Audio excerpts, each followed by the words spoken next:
Fiona Cincotta is an analyst at City Index. Great to have you on the programme again. Fiona, look, a $27 billion price tag from a company that was once $100 billion. Getting a bargain, or valuation more hope than really? Yeah, I wouldn't say it was a bargain. It's probably more realistic.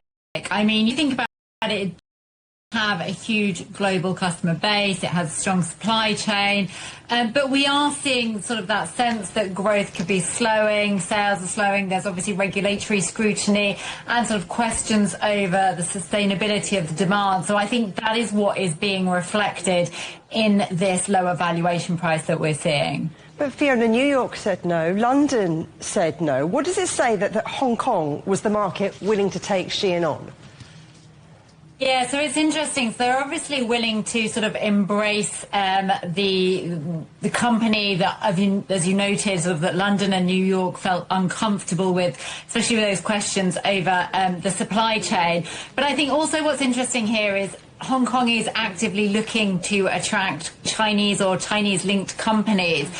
So it feels like this is a marriage that actually works both ways. Hong Kong looking for Shein and Shein also looking for Hong Kong.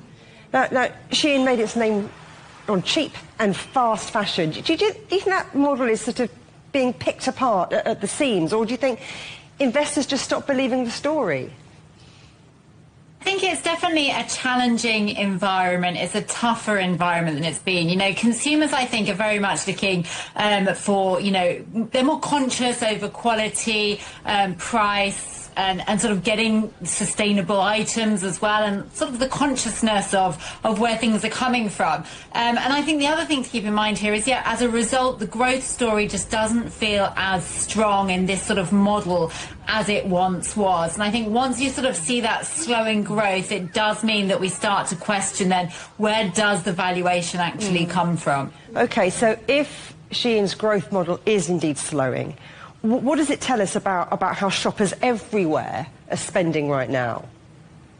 Yeah, so I think, you know, shoppers are much more conscious about where their money goes. They're weighing up cost, quality, longevity, price before actually splurging out. And so, you know, I think that does mean that Shein, for example, and other very fast fashion houses are sort of seeing a problem, because that's their selling point, is actually being able to sell quickly at high volumes. And it does feel that we're sort of shifting away from that as a consciousness in the consumer changes.